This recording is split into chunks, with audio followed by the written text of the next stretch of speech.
Okay, so let's start. Hello, everyone. Before we begin, let's start by the land acknowledgement. We live and work on the traditional territories of the Wendat, the Haudenosaunee, the Mississaugas of the Credit, and the Anishinaabe peoples, and we acknowledge the Chippewas of Georgiana Island First Nation as our closest indigenous community. We are committed to honoring our responsibilities as treaty people, a part of the Williams Treaties and the Treaty 13, and the role we play in truth and reconciliation. We acknowledge the York region food system is built on a history of oppression that continues to this day. The ongoing process of colonialism has diminished traditional food systems and attempt to undermine the cultural food traditions of the indigenous communities. We recognize that these communities continue to be impacted disproportionately by food insecurity, which can only be addressed by self-governance and support. We seek to hold this understanding in our interactions and engagements with this land and its people, as we are all treaty people and play a role in reconciliation. So, hello again, everyone, and welcome to the launch event of the York Region Community Food Asset Map. Before we start, let me just mention some housekeeping items. This event will be recorded, as you may notice, and I would kindly ask you to stay muted until we open the floor for Q&As. And finally, if you have any questions, please feel free to type your questions in the chat box. We will try to go through it during the Q&A and answer to all of your questions. So my name is Alice, and I'm here with my classmates from the Mental Health Intervention Postgraduate Program at Seneca Polytechnic. We have with us Mateus Larotonda, Kirandeep Kaur, Pooja Nilesh Patel, and Kirambai Solanki. We have been working with the York Region Food Network organization for the past 4 months to prepare for the official launch of this asset map. And today we are so glad to make it happen. On behalf of our team, we would like to thank you for joining us today for this exciting event. The Community Food Asset Map is a valuable tool designed to highlight, connect, and support food resources across our region. Today, we are here to celebrate its launch and to strengthen food security, foster community connections, and promote mental health and well-being. Kiran, the floor is yours.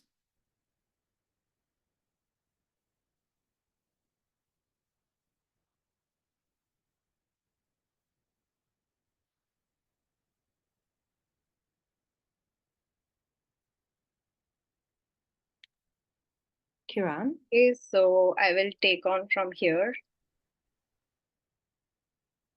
So to begin our program, it's my pleasure to introduce our first keynote speaker, Howard Tam. Howard founded Eat More Scarborough, which is a dedicated and passionate Scarborough foodie. Howard has lived in Agincourt most of his life and is proud to show off the best food that Scarborough has to offer. Described as an encyclopedia of Scarborough food, Howard has been running tours all around Scarborough for the last few years. By foot, by bike, by car, and by bus. An urban planner and city builder by day, Howard loves to explore Scarborough and its restaurants in his spare time. Most of the weekends, you will find him either running another food tour or playing Scarborough Strip Plaza Roulette, which is randomly picking spots in strip plazas to see what good food comes up. Today, he will share his insights on the power of partnerships in building resilient communities. Howard, the floor is yours.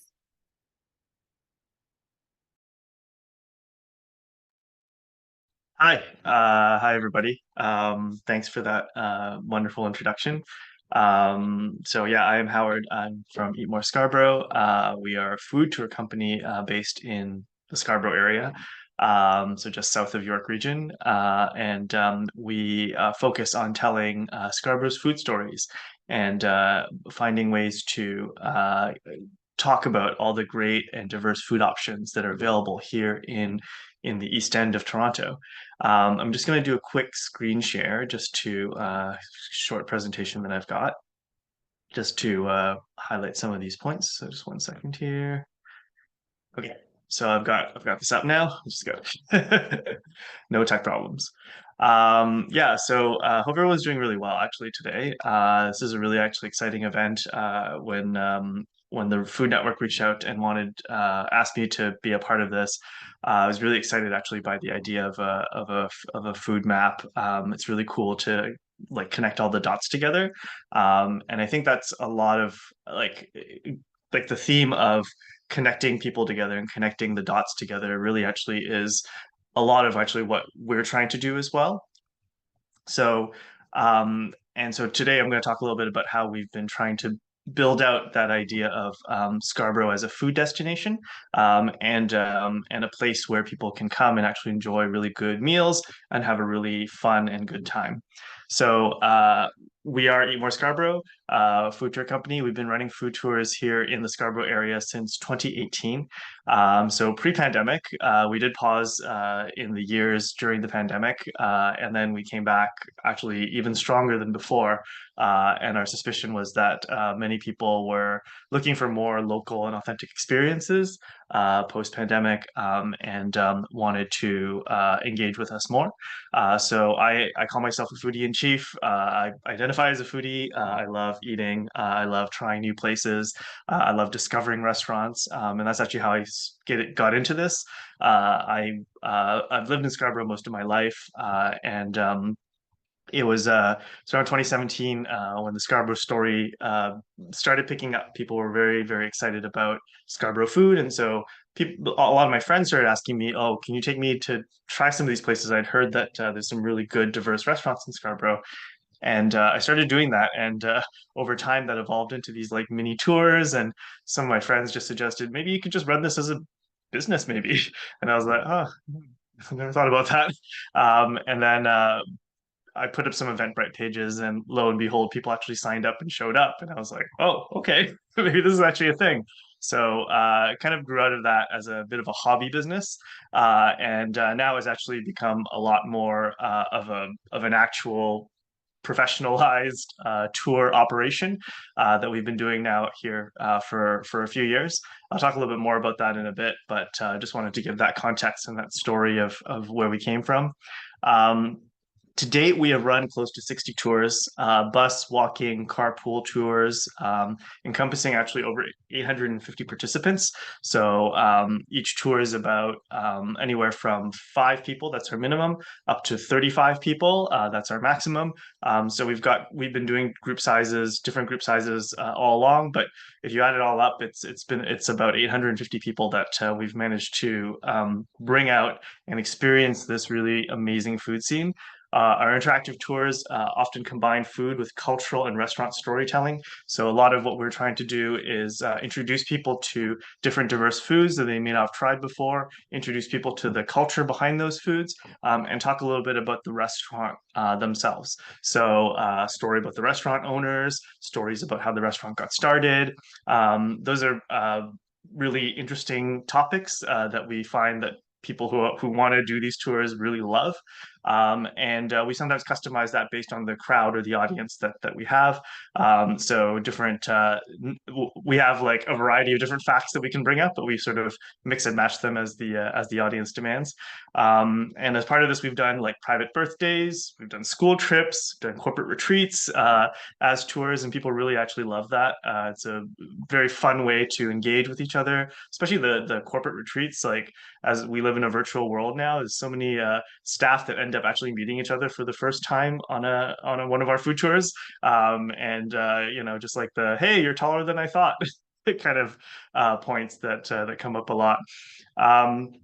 We test and feature dozens of restaurants in the Scarborough area. So as part of our values is that we never recommend a restaurant we've never tried. So someone from our team, usually myself, and one of our food tour coordinators will head out and actually try a restaurant. If there's a particular food type, for example, that someone really wants, and we haven't tried that restaurant yet, we will actually go and sample it and make sure that we actually document the dishes that we've had, how tasty they are, and what to look out for in terms of the flavor, things like that. And then we actually before we put it on the tour. And so just a little bit about me. I know that Pooja had provided a little bit of a background, but so actually I have two degrees actually in computer engineering and urban planning, and that's actually my background.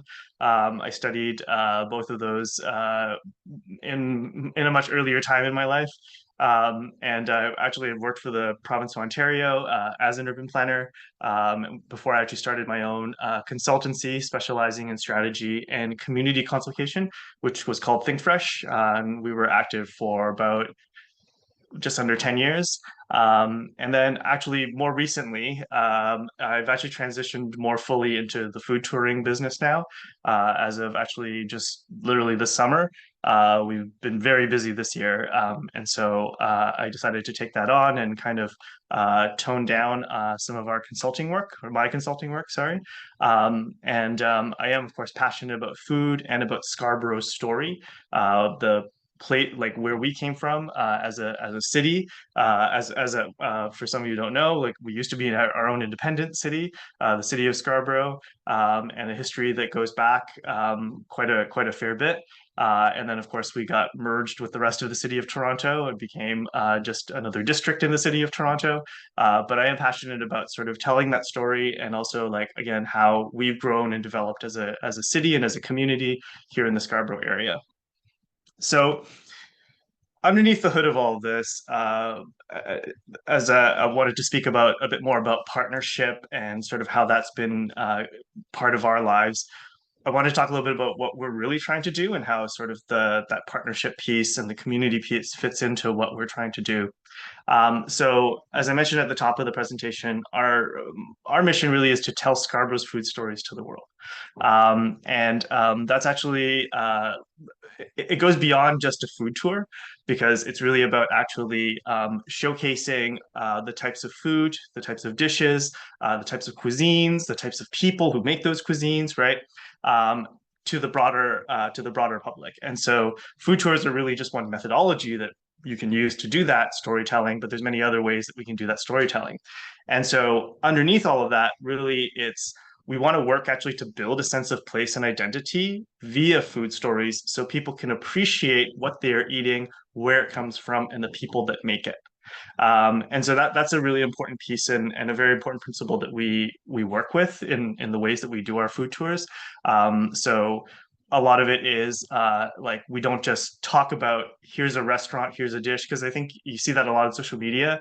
People go to a restaurant, they taste the dish, they talk about the flavors and the experience of that, but there isn't a lot of like sort of like background story about like where the dish is coming from or like an exploration of the history of shawarma or like which countries invented it and how might something of this like this actually have been created, right? So we try to get into it, some of that. We try to get into the people who make it, so like telling the story of the owner and like why they do this, where they're coming from, right? And then also like we talk a little bit about the place that it's in. So this shawarma shop isn't just in Scarborough, it's part of a neighborhood called Wexford. And here actually there's like 10 different shawarma joints that you can go to. And Wexford actually comes from an old British name, right? Of a place in England. And so all these different sort of like tidbits of information to really help build a sense of identity of place and where you're actually at. And one of the reasons why we do this is that we actually want to also change people's perceptions about Scarborough and the suburbs and what suburban food in 2024 really means. For those of you who've been in Toronto for a while, you'll probably know that Scarborough historically hasn't had the greatest reputation. It's been called many different things, including Scarberia, Scarlum, things like that. Derogatory terms that sort of talk about like Scarborough, this dangerous place or this place of like high crime or isn't the most prettiest place in the world. And what I'm trying to do and what we're trying to do is actually help change some of those perceptions because we do have an amazing food story and we do have an amazing story about people and community that's here. So we want to actually share that story more broadly and let people know that like to be honest, the crime rate here is actually no different than actually downtown Toronto, right? But because of all, like maybe because of the glitz and the glamour of downtown, it kind of covers that up. Whereas here, we've only got strip plazas and shopping malls, and so we part of that is changing that, and it's part of this larger sort of piece about if you've ever met people from Scarborough before, you'll know that I always say we have the Scarborough attitude, which is like it's like kind of like this little chip on your shoulder, especially if you lived here for a long time. You're just like you want to tell people this because it's like this is my home, and it's like it's not dangerous. It's a place where many people live, and they live very peacefully. And there's also really great community here, so you should actually acknowledge that. Um, and so we work all this content into our tours so that we can advance this message one participant at a time. 850 at this point, but continuing to grow that. And we want to bring this also to a larger audience beyond actually the GTA, across Canada and the US, right? Really just to help share this story a lot more. And of course, we partner with others who are aligned to this mission in order to achieve more. And that is actually a core of what we're trying to do is partnership and collaboration. It is part of our identity and actually how we operate. We actually have worked with many different organizations really to get to where we are today. We couldn't have done it without them. From local arts service organizations, also known as LASSOs, business improvement areas, BIAs, the restaurants themselves, of course. I've also worked with video production teams in partnership to develop really compelling content, again, to continue to tell that story and to share it with more people. And partnership is actually part of our creative process. In order to create these tours, we partner with the restaurants actually to do it, right? We can't actually deliver a good experience unless the restaurant is able to help us set up that good experience that we can deliver, right? We're not able to do this, to do community tours or allow more people to come on our tours unless we are sponsored by community organizations, right? To do this work because food costs money.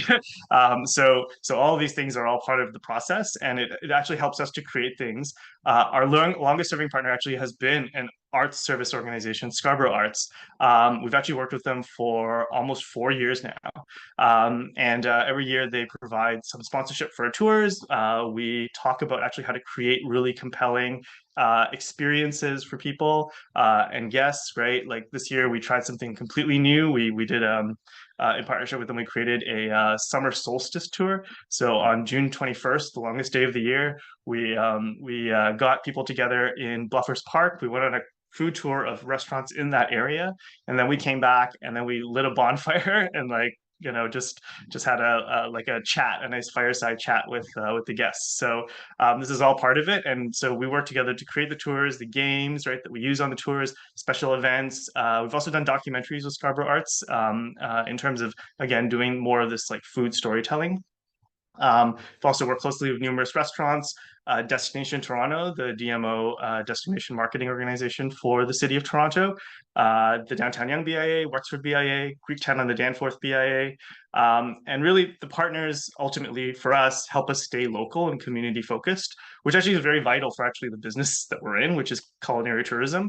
People do actually want to hear what the local story is, what's going on in the community, right? And we know that people from abroad are definitely curious about that because it's actually very rare to see a city where there's so many diverse cuisines all within walking distance of each other or short driving distances of each other, right? And all such high quality places that you can go to. So we know that like that is something that people is very interested in. And really, like our business needs to always be embedded in community and place. Community is what drives who we are, and we exist actually because of this place, right? Like we couldn't actually exist as an organization if Scarborough didn't exist, and if the people who were here did not exist. And ultimately, because from a business perspective, that's actually what we're doing. We're selling community as an experience for others, and trying to get more people to be involved in that. We are sensitive to how the community works, so we work with it and add to its culture and its memories by creating these events in these spaces to allow for people to have new experiences, new connections with food, restaurants, and the people who make these restaurants come to life. We use creativity and experience design to enhance what's already there. So a lot of times, like we'll go to restaurants that may just be like a takeout counter. There's no seating, and it's not the prettiest thing. But we then sort of figure out, okay, from an experience perspective, how do we actually make this really fulfilling and interesting for people, right? So we might put some decorations or pop up a folding table and people sort of eat together, right? Different ways that we can sort of enhance that sort of experience again from what's there, which typically isn't seen as much of an experience by itself. Other community-based partners also help to keep us grounded and keep us authentic. People want to see that authenticity, sorry, when it comes to culinary tourism, and so they'll point out stuff for us when we're sort of, not being fully true to the community spirit, right? They'll tell us, what we're doing wrong and how we can change that.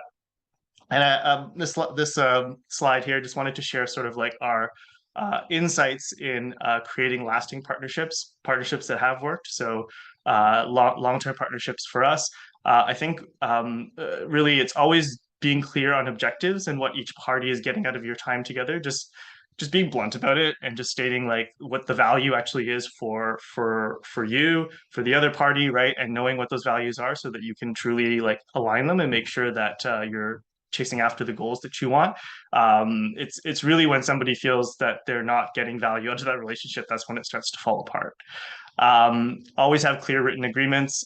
We always sign letters of agreement or memorandums of understanding with our partners, just to make these value points clear and also like how we want to operate inside of that agreement clear. Be honest when things are not working. For example, with Scarborough Arts, there were times where we had some difficulties dealing with, staff or subcontractors or things like that, and we just sort of just laid it out, right, as what was happening, right? And as a result of that, we also had to accept critique, so be willing to critique as well as be critiqued about our operations when something wasn't going right on the other side. And work to discover root causes, I think, is another key point. Really having the conversation, and I think in the design thinking world, they always say, ask the 5 whys, right? So you ask, like when something isn't going right, you ask the why question. Why is it not going right? You'll discover something. Using that, ask why again and again and again and again until you sort of get to like kind of like, okay, this is actually really what's causing all of this, right? And once you actually get there, then you actually can actually work to resolve the problem in a much more like meaningful way, and so that the relationship can continue to be a lot more sustainable. Call for help when needed. Call a friend, call people who are around you. Just make sure that, like, again, the communication lines are always open. And of course, celebrate. Celebrate your achievements, celebrate the things that you've accomplished together as partners in a very meaningful and sustainable relationship. So this last slide really just to say, what's for us going forward. We think that the future is coming up in 2025 is actually going to be a really big year for us. We're actually launching some new offerings next year that we feel will be really compelling and will expand again our ability to reach more people to experience this food scene. So we're launching self-guided tours in 2025. We're actually going to clean up our website. It doesn't look great right now, but we want to revamp it so we can add some more food content there, like written pieces, right, posts, things like that. We want to do some more special food events and experiences, like something that keeps coming up, for example, is like a singles food night, so that people who want to meet potential partners can actually get together, right, over food, right? Why not? Makes sense, right? So thinking about special events like that. And then we're also going to be releasing our series called Destination Scarborough. So this is something we shot with Scarborough Arts this past year, sorry.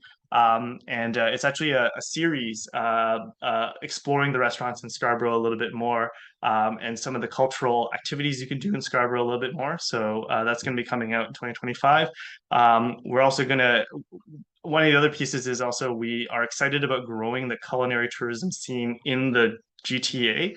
And that's kind of attached to the last point, which is taking our model to other communities so they can grow their own culinary tourism. So we actually have been asked by other communities, and this is, I mentioned earlier, we worked with Downtown Young and Greektown. We actually created programs with them so that they could showcase their restaurants, right? And we helped to train some of their tour guides. So this is something that we want to grow a bit more too, which because it actually really astounds me, like a city of like so the city of Toronto, right, or the Greater Toronto Area, a region of about 4 million people. Um, the only food tours other than ours are like two tours that happen in Kensington Market and in St. Lawrence Market, and that's it. There's nothing else, and it just astounds me that that's the case. And I feel like we, as a city, need to be showcasing more of actually what's great here because there is so much amazing stuff here, right? That I want to I want to actually help grow that scene because it's just again it's mind-boggling to me. And everybody who I talk to always says, "Oh, I went on a food tour in like Paris or like London, right? I never thought we had food tours in Toronto." I'm like, we should, we totally should.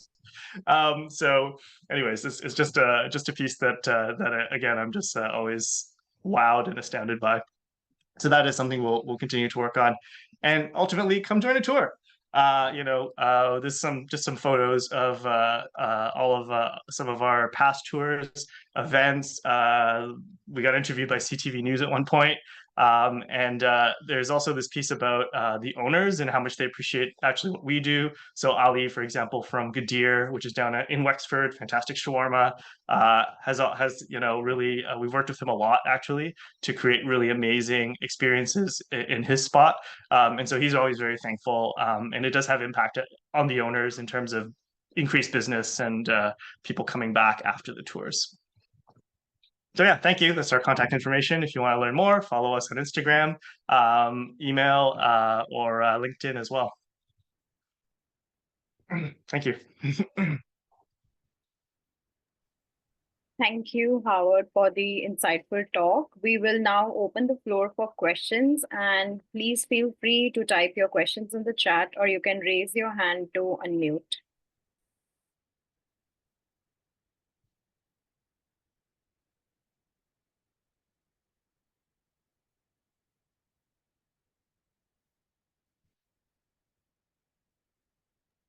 We have a question in the chat, Howard. So Michael is asking, what would say has been the impact of this initiative? Yeah, I mean, as I mentioned just now, one of the key impacts I think has been on the restaurants. So the restaurants that we showcase and we feature, many of them do report that people from the tours come back and partake in more business. Because it also when we work with the restaurant, sometimes like the direct benefit isn't clear because we don't order like a full meal at any given restaurant for anyone, right? Because you'll be too full and you obviously can't finish the tour. So we order like small sample portions for people. And so like from a monetary perspective, like the per person rate for our tour isn't that high, but once you think a little bit more long term and you see that like it actually brings more people back because so many people who've come on our tours are like, oh, I drove past this place but it never looked interesting to me, and then after they try the food and they're like, I'm coming back for sure. They bring their friends, they bring their family, right? And it cascades and they tell all their friends, right, you gotta go check this place out. It blew my mind, the flavor and everything. So that's part of it. Other impacts are like more like social community impact pieces. We actually have like some regulars that actually come 2 or 3 times a summer. Last year, actually, we had this one lady. She came to 4 food tours in a row, and I was like, "Wow, thank you for coming!" Right. So I just wanted to say thanks to her, and she said to me, "Yeah, because she's like, I'm retired, and most of the time I actually eat at home alone." And this is actually a good chance for me to get out, meet new people, and just eat with others. So in a way, we're partly solving her loneliness, right?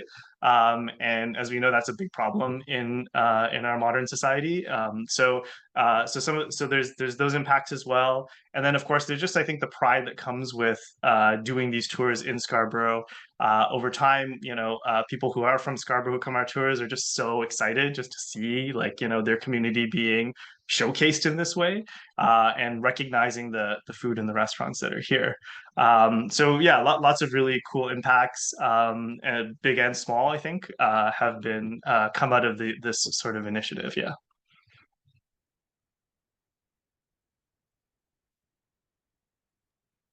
We have another question as well, Howard, in the chat box. It's have you considered working with Rouge National Urban Park to do farm tours in the park?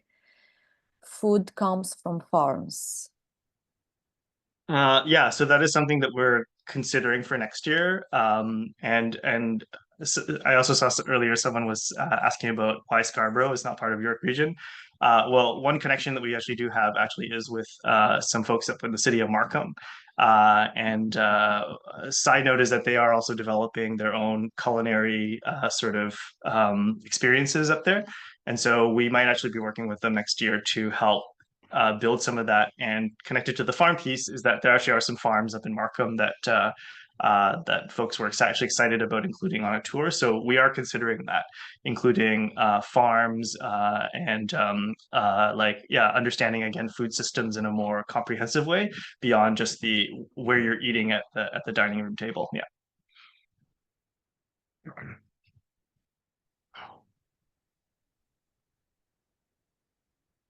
I'm going to jump in, not with a question, but with a little bit of a comment. I just want to thank you so much, Howard.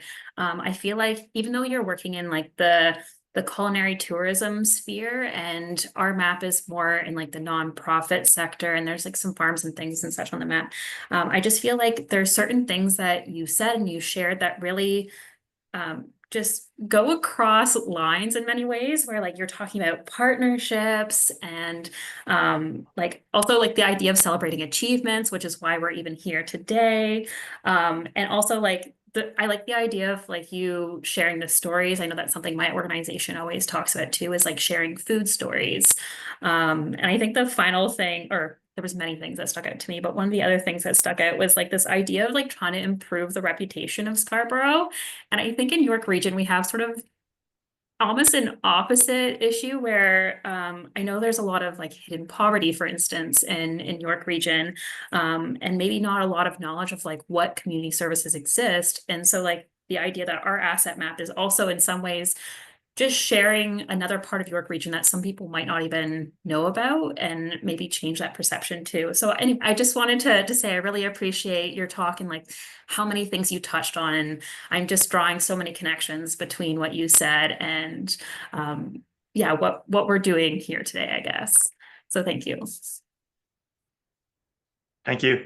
Yeah, happy to share more. And if there's yeah, happy to be a part of this. Now we have Kirandeep to further facilitate the event. Hello, everyone. Yeah, thank you for the engaging discussion. Now I would like to introduce Morgan, Food Policy Coordinator from York Region Food Network, who will walk us through the features of the Community Food Asset Map. Morgan will explain how this tool can help make a meaningful difference in addressing food insecurity and fostering community connections. Morgan, you're all set to start. Please go ahead.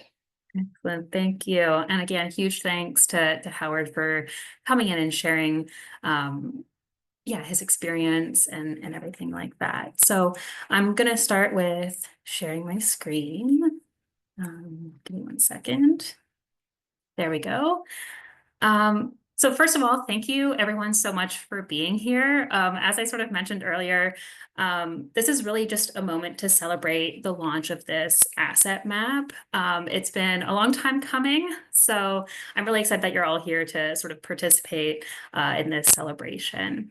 So as I was introduced, I am Morgan. I am the Food Policy Coordinator at York Region Food Network, and that means I run the Food Council, the York Region Food Council. If you haven't heard of the Food Council before, it is a collaborative of food system actors across York Region that work together to create and support initiatives that build food security and also build community as well. So one of our major collaborative projects for the last year has been, or more than a year, it's been the past couple of years, has been this York Region Community Food Asset Map. So where it all began, back in 2020, when the pandemic started, there was an emergency food access cluster that emerged. This was a group of service providers that came together to share information and resources, and they're still meeting today, and they're aiming to take some collective action as well. So with that group, as well as with a research project that we were doing at York Region Food Network, we did a research project called Narratives from the Front Line during the pandemic, where we were collecting voices and stories of food organizations at that time.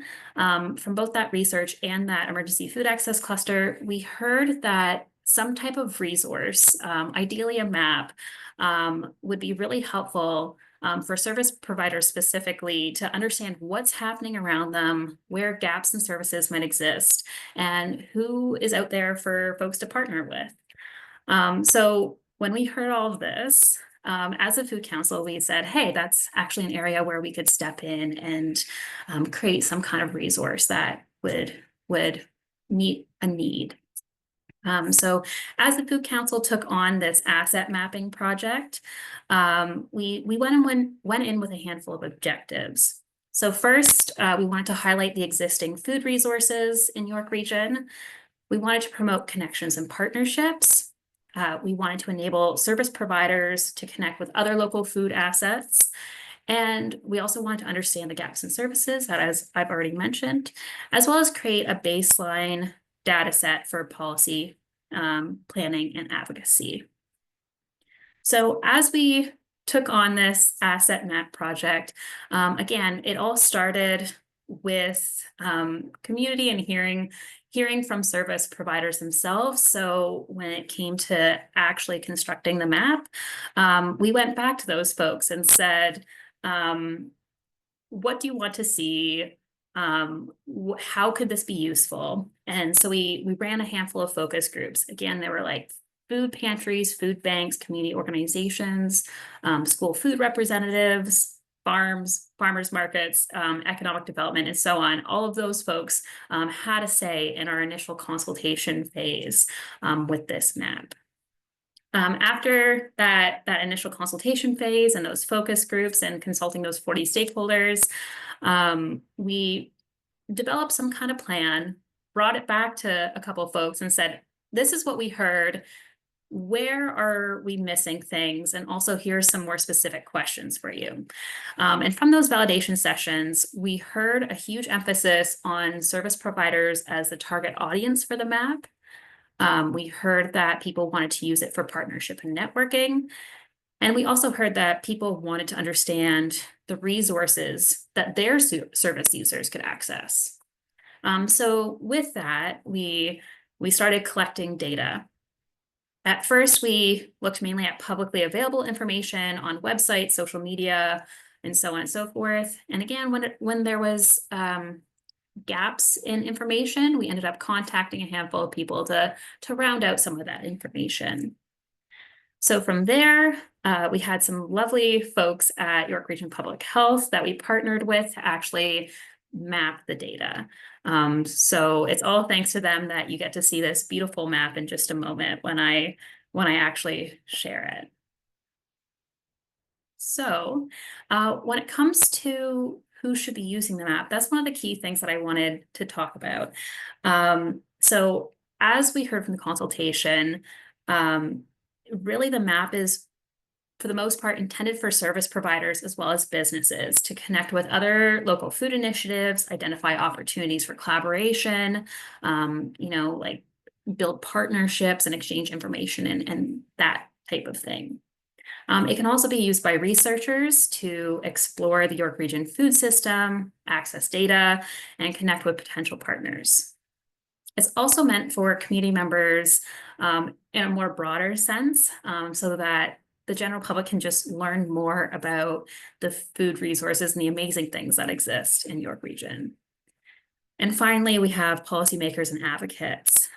This map is really meant for them in a way so that they can understand, again, gaps in services. There is a bit of a theme here. And to use the map for planning and advocacy to build a stronger food system. And you'll notice on here that there's a key group that might be missing, and that is service users themselves. We don't recommend service users to use our map. We actually encourage those folks to use 211 because 211 is more up to date. Our map is really a snapshot in time. And that snapshot at the current moment is summer of 2023. And eventually that will change. We do have plans to update the map, but we're not quite sure how frequently that will happen. And there's a little bit of a limitation to mapping nonprofit sector information anyways, because a lot of the nonprofit sector is reliant on donations, precarious funding, and volunteers. So pretty much as soon as you make a map, as short as 6 weeks later, a program could be done, and that could no longer, the map could be dated in as little time as like 6 weeks or less. So again, this is a snapshot in time just to give people an idea of what's going on, who has participated in food, and we will update the map every so often, maybe every year or so. Yes, so we very much, I also just coming back to 211 for a second, we do have someone who's going to speak after me, Michelle, who will speak a little bit more about 211. Now for the map itself. So the map is divided, all the assets are divided into 6 distinct groups, and you'll see them along the side here. So first we have agriculture. So that's farms that are open to the public as well as farmers markets. We have community programs such as meal programs, Meals on Wheels, food banks, food pantries, and that genre of service. I want to note that with some of the community programs, some of them might be paid for services, but the map should indicate if it's paid for or not. We also have gardens and growing. So that is community gardens, community farms, and seed libraries. We have school food, which are initiatives like meal programs, school food pantries, and gardens at schools. I do want to highlight that we're going to develop this area a little bit more in the next version of the map. Most of the points on the map right now for school food are actually school food pantries. But again, with every iteration, this map will get stronger and stronger. Then we also have transportation and mobile services. So this is typically organizations that take clients to services or grocery stores, or will bring services directly to clients. And then finally, we have other, which is a catch-all for many other things that I will leave for you to explore. I feel like one of the best ways to learn this map is to actually play around with it and click on all the different assets and see what's available in York Region. So I very much encourage you to click on that other category and see what all falls under that. So I now want to show you how to find the map. So if you give me 1 second, I'm going to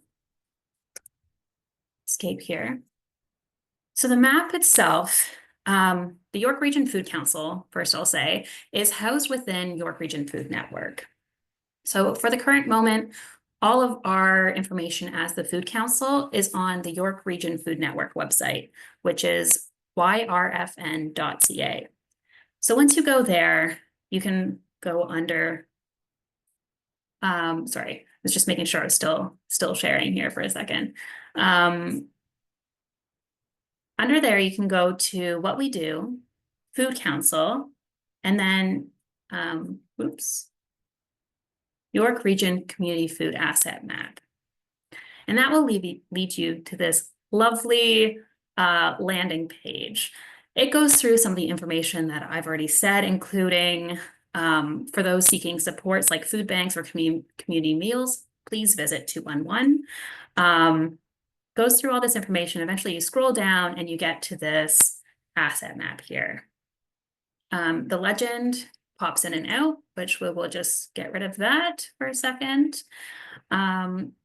This is our lovely map, and you can interact and click on each one of these icons and get more information. And because I'm a little biased and I work at York Region Food Network in Aurora, I'm actually just going to zoom into that area to show you a little bit about the pop-ups and how the map works. So I'm going to click on a community garden that we have. And from here, you can see a little window pops up, and it gives you information like the address, the area served by each organization. It also talks about the kind of service that it is. It provides contact details and a little bit more information about the program being offered there. So with York Region Food Network in particular, we have a couple of sites because we offer different programs at different areas. So there are a handful of York Region Food Network icons. So here you can see, this is a free cooking class that is open to the public. I want to talk about the open to the public feature for a second. There are some organizations that don't offer their services to a wider public. For instance, with a school food pantry, the average person can't just walk in and seek assistance from a school food pantry. That is a closed service that is meant for that school community only. So each of the pop-up windows will specify if the service is open to the public or not. And then over here, I'll just quickly show when it is a paid-for service, under service, it will say paid for service. The other feature I just want to quickly mention, I know we have very limited time. You are able to also search areas. You can search by address, street range, intersections, postal codes. So for instance, if you're looking for services in a particular area, you can just type in, you can select, I'll choose address points, and then I'll just type in an address that is 300 Industrial Parkway South. So from there, a little circle will pop up and you can zoom out and see what exists within walking or driving range of that particular address. And like I said, it's more than just addresses you can use. You can also use intersections and postal codes and the like. So like I said, one of the best ways to actually explore this map is for you to just play around with it. We will eventually have a training video up online that will go through some of the features a little bit more. But at this point, I encourage you just to play around with it, and I'll put the link in the chat. And one final thing, I'm going to flip back to my presentation. If you have any feedback on a map, whether it be technical issues, information you would like updated on one of the assets, please feel free to email yorkregionfoodcouncil@gmail.com, and we will get to your request. Excellent. So thank you all for being here, and I'll flip it back to our facilitators.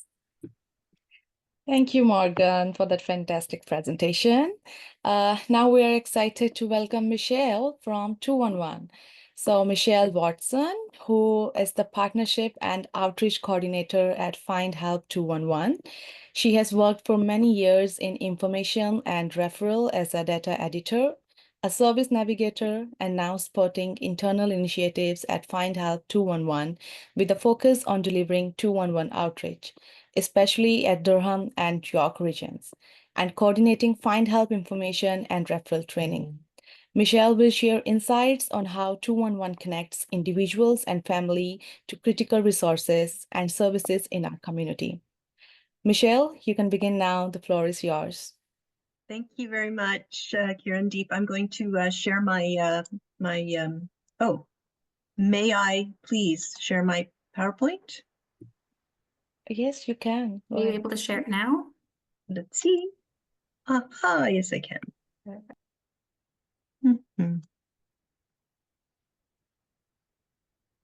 Okay. Can everybody see? Yes, we can see. Okay, super.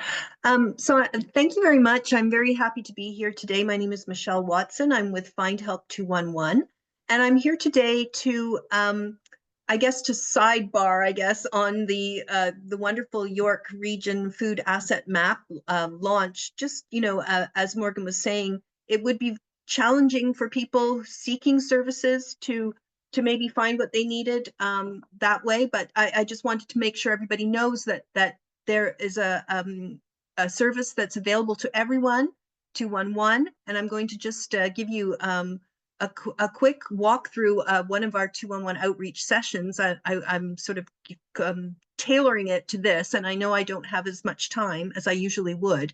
So, I can be available if anybody has more questions or would like to see the full presentation, but I just want to make sure that you know that people can get connected to programs and services, food, and so much more. And just want to make sure you know that, in addition to what the food asset map is offering, which is an amazing resource for the community.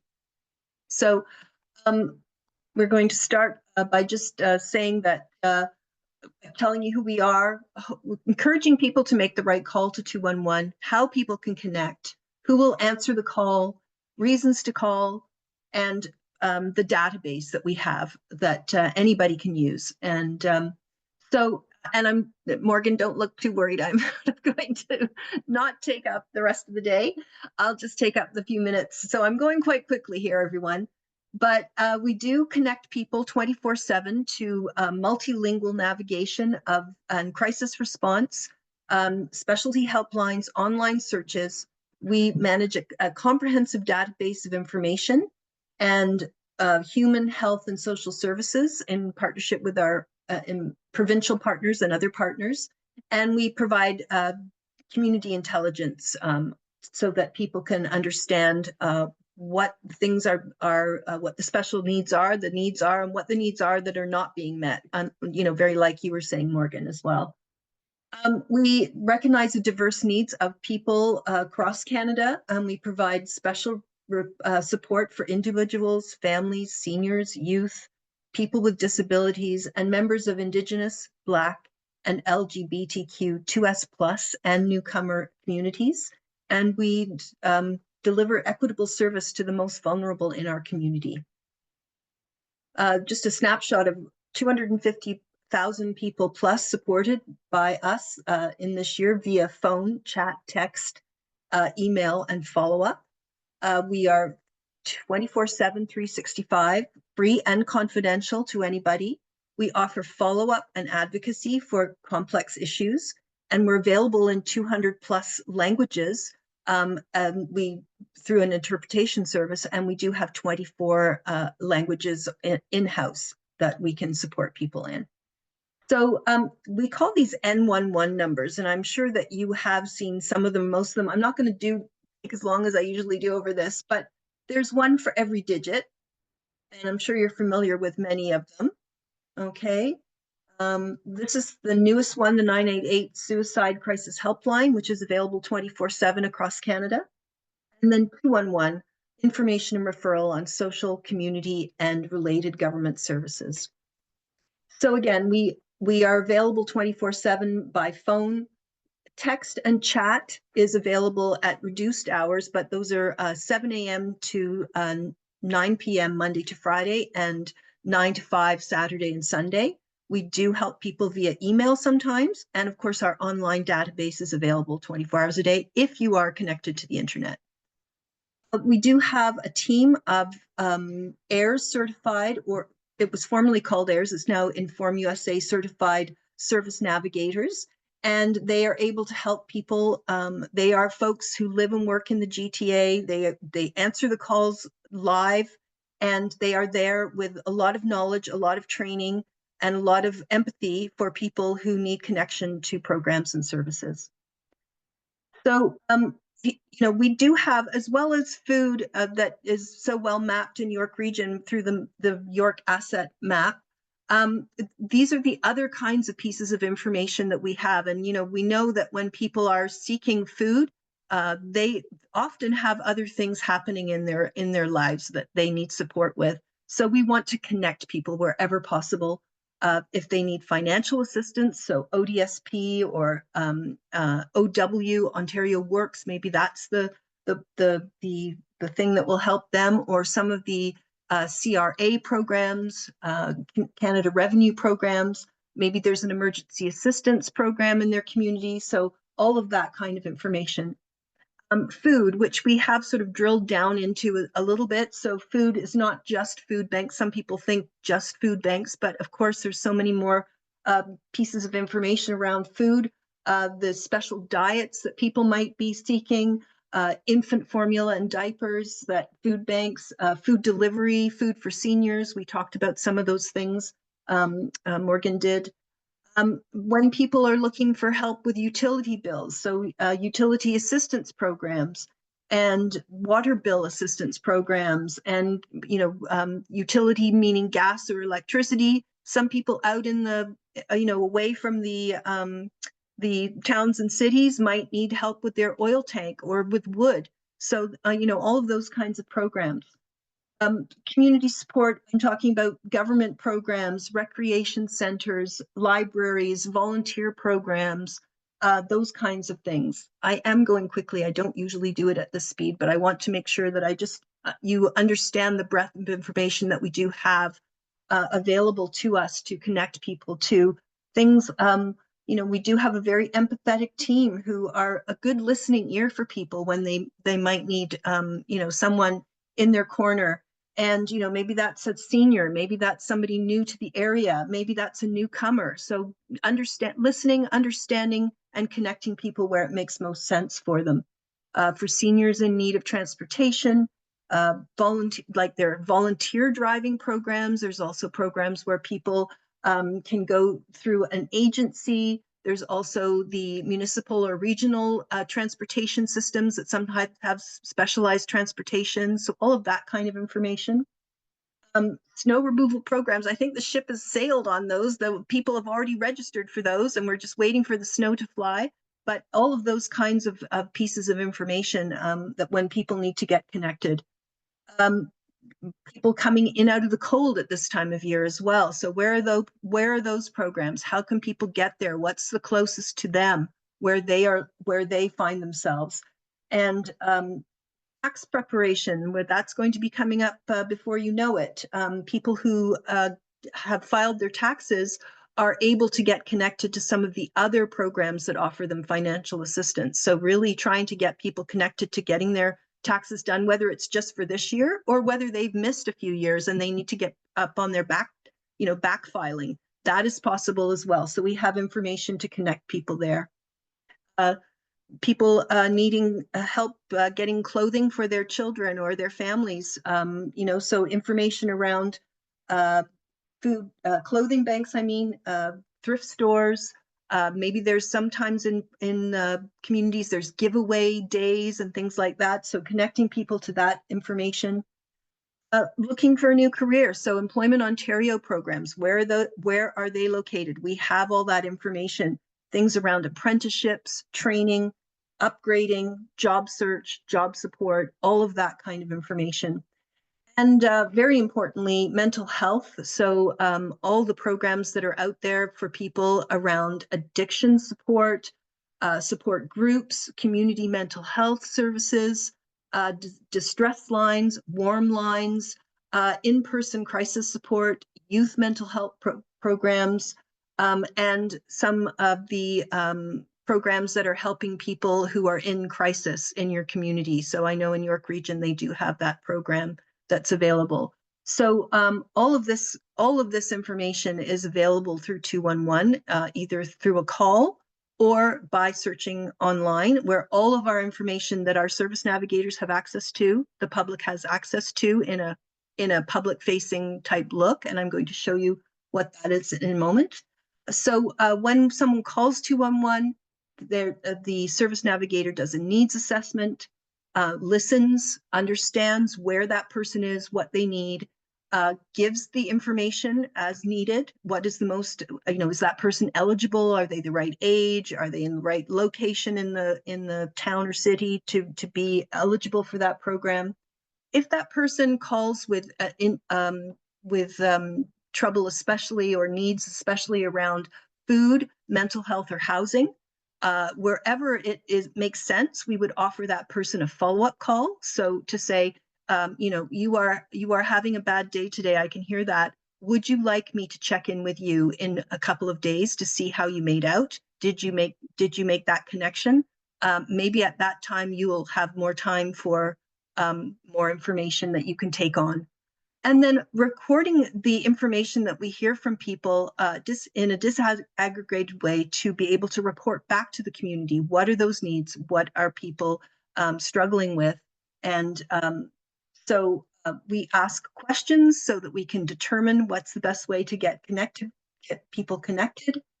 And I want to just show you that we do have a great team of data editors who are updating our information. So our stats and our accreditation means that we are very proudly sitting at about 90% of our records are up to date, which is a standard for our information and referral sector. And so that's a really wonderful thing. It means that, unlike Morgan is saying, it's something that they're working on, we are doing that all the time. We are updating our information so people get the correct information. Here's how we report back to the community with a snapshot. Some of you may receive the snapshots that I have if you're interested in receiving one. They are on our 211 Central website, but I also do send out an email to my colleagues in Durham and York to let them know when a new one is there. It tells what the 5 top needs are and tells a story about that area to let people know what we're hearing, what our service navigators are hearing on the phone. And this is what our 211 Central website looks like. So there's lots of ways you can search and drill down into our data using those icons. Or else if you know the name of the organization that you're searching for, you can search again, like the map, you can search by postal code, intersection, address, a region, you can find it there. In this database, we have all the information that we have around our central region, which is Peel, Toronto, York, and Durham. All of that data is in this website for people to search. And so we do have all of these things that do provide a service to the public. Some few things might have a fee, and where that is noted, as well as we have a map as well in each of those records to show with a pin where that place is. And so I hope that was a brief but spectacular tour, I hope, of 211. So thank you very much. And if you have any questions, I'd be happy to answer. And thank you so much for having me here today, Morgan. I really appreciate it. Thank you so much for condensing that down, Michelle. I will say we have a quick poll. I know that some people need to log off right away. So I'm actually just going to launch a poll, but if you're okay to stay back for a couple questions, I know, yeah, I would love to have you here to answer a couple questions. Yeah, of course, I can stay, yeah. Mm-hmm. Okay, so I believe everyone should be able to see a poll now. It's just 5 questions that just gives us a little bit of feedback about how you enjoyed the session, if you'll use the map, that kind of thing. So we'd love to hear your feedback. So let that go. And again, if anyone has any questions, feel free to add them in the chat. I will turn it back over to our lovely facilitators to actually facilitate any sort of question and answer session.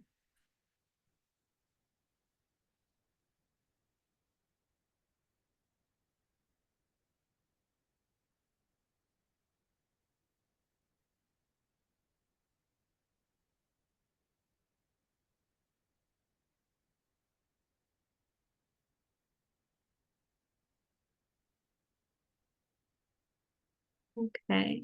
So the floor is now open for questions. Please feel free to ask any questions or share your thoughts about today's presentation, specifically regarding the food asset map. We would also love to hear your ideas on how this map could benefit your work in the community. That would be great also to hear.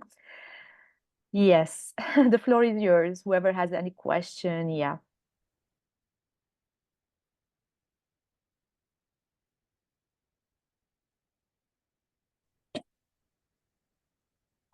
Hello, everyone. This is Zahida here. Can you hear me okay? Sorry. From York Region Muslim community.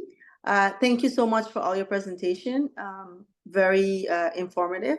And I think that this can really use in the Muslim community as well. So I'm new here, so I've learned a lot, and I would like to connect with Morgan after because I have a lot of questions that's related to the Muslim community and see how we can add to this. I'm from Georgina, Sutton area, and I do a lot of work here in the community as well.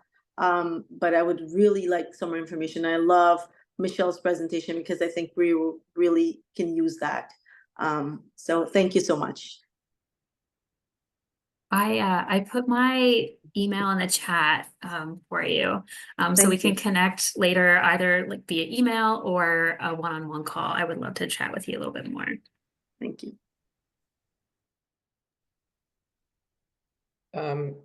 Hi, my name's Kathy Robinson. I'm from the Whitchurch Stouffville Food Bank.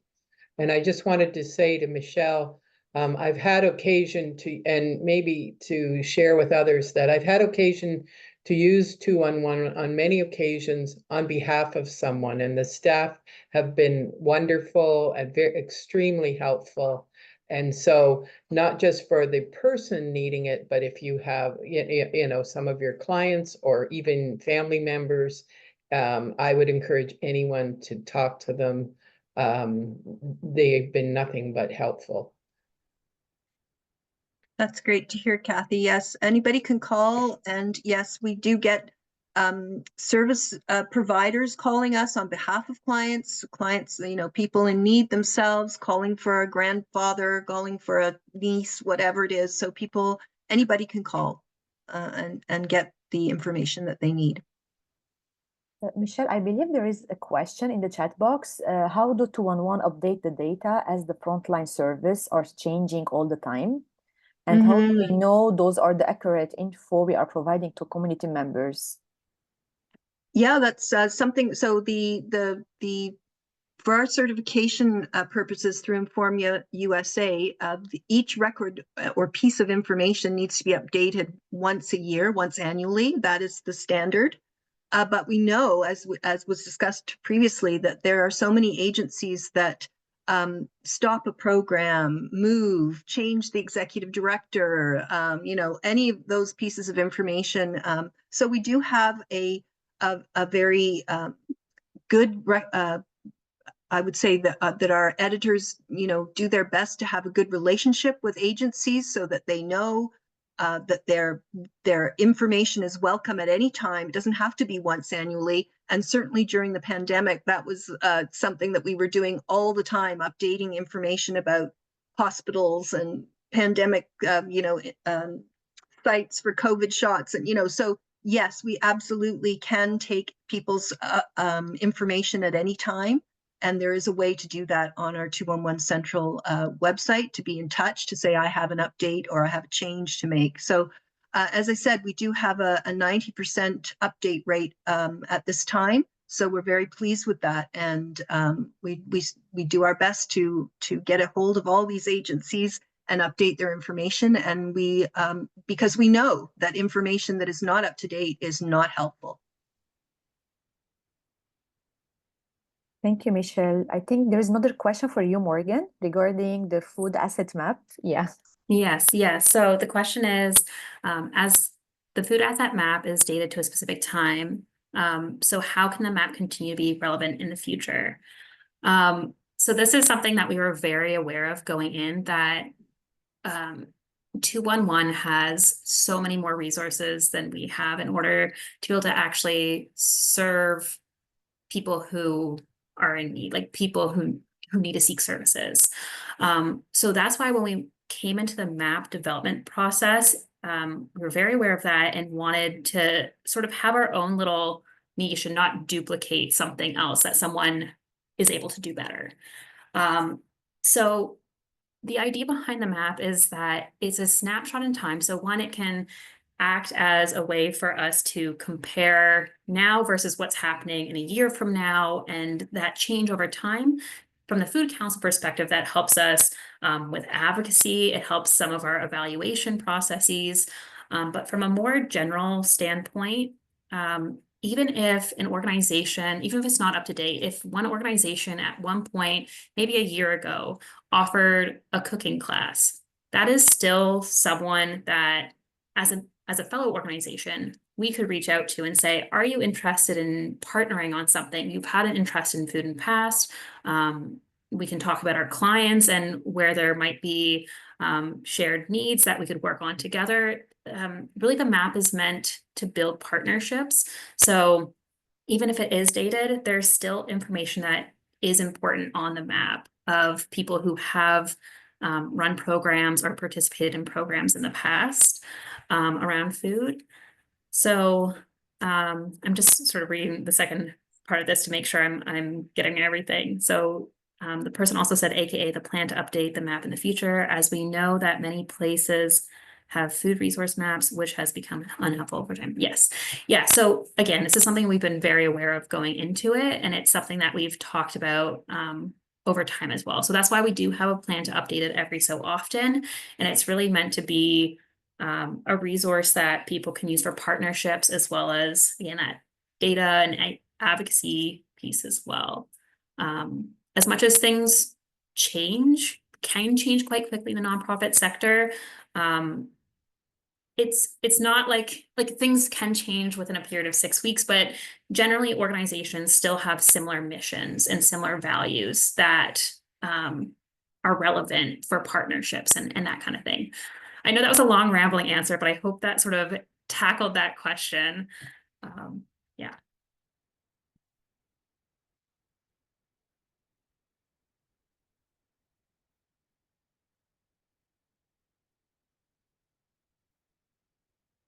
I'll also do Thank the you, same as Michelle. Morgan. I'm also going to add my email in the chat as well, same as what Michelle did. So sorry, I interrupted you, Alice. No, I was just saying thank you. I think this was the last question. Pooja, the floor is yours.